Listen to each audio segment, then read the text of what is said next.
নীলফামারী ও লালমনিরহাটে তিস্তা নদীর পানি বিপদসীমা ছাড়িয়েছে। এ নিয়ে আরো জানাতে গাইবান্ধা ও লালমনিরহাট থেকে যুক্ত হচ্ছেন আমাদের সহকর্মীরা। শুরুতেই গাইবান্ধা থেকে যুক্ত হচ্ছেন সহকর্মী আবু সাইম। আবু সাইম, আমাদেরকে একটু জানাবেন যে তিস্তার পানি বেড়ে যাওয়ায় আসলে নিম্নাঞ্চল প্লাবিত হয়েছে, ইতিমধ্যে স্বল্পমেয়াদী বন্যা দেখা দিয়েছে। তো জেলা প্রশাসনের থেকে প্রস্তুতি কেমন দেখছেন আর সার্বিক অবস্থা একটু আমাদেরকে জানাবেন।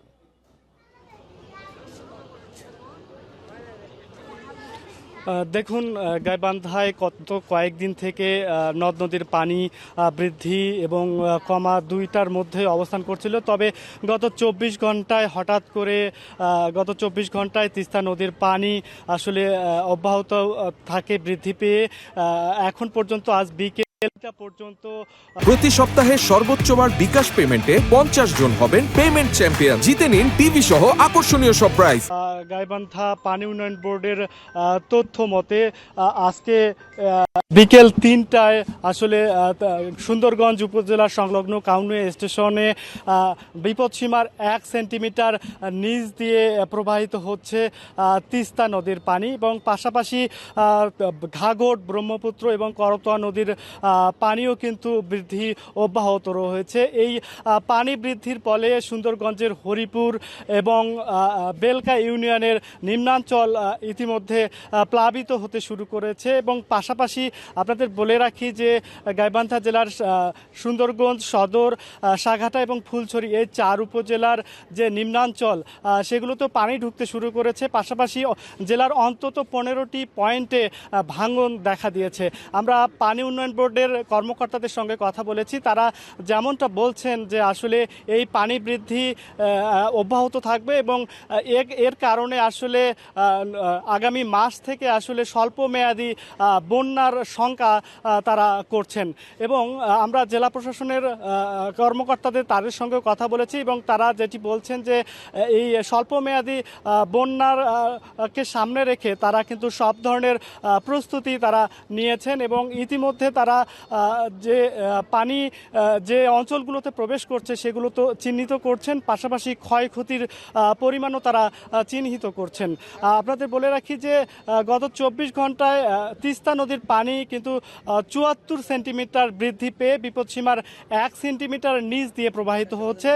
তবে অন্যান্য যে নদ নদীর পানিগুলো রয়েছে সেগুলো 100-র উপরে নিচ দিয়ে প্রবাহিত হচ্ছে। তো গাইবান্ধা থেকে নদ নদীর পানি বৃদ্ধির এই ছিল আমার কাছে সবশেষ খবর। আবু সাহেব, আপনি আমাদের সাথে যুক্ত থাকবেন। আমরা এই মুহূর্তে লালমনিরহাট থেকে সর্বশেষ তথ্য জানবো সহকর্মী মাহফুজ রহমানের কাছ থেকে। মাহফুজ, গাইবান্ধার তথ্য আমরা জানছিলাম বন্যা পরিস্থিতির কথা।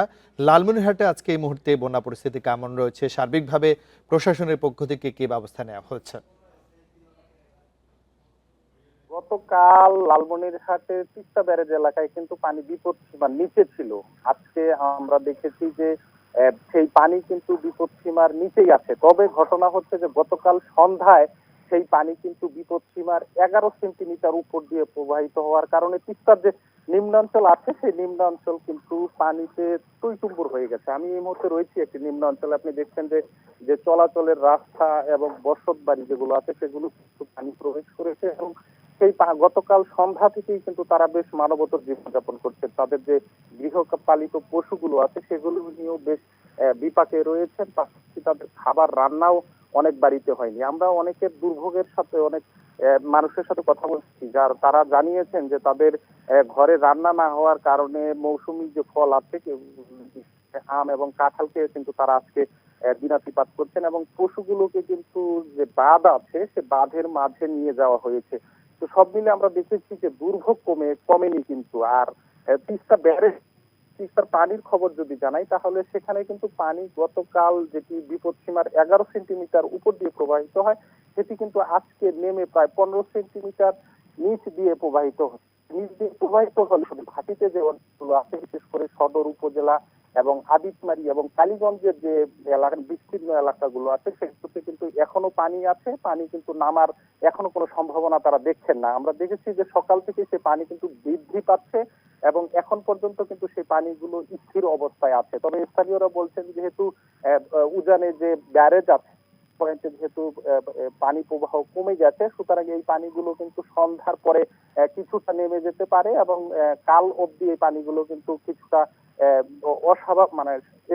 স্বাভাবিক থাকতে পারে, কিন্তু পরবর্তীতে দেখা যাবে যে কালকে বিকেলের দিকে এই পানিগুলো নেমে যাওয়ার সম্ভাবনা দেখছেন স্থানীয়রা। তো সব মিলে আমরা যেটি দেখছি যে স্থানীয়দের বন্যা পরিস্থিতি বেশ অবনতি আছে, তারা বেশ কষ্টেই দিনাতিপাত করছেন। তাদের লালমনিরহাট ও গাইবান্ধা থেকে বন্যা পরিস্থিতির সবশেষ তথ্য জানাচ্ছিলেন আমাদের সহকর্মীরা।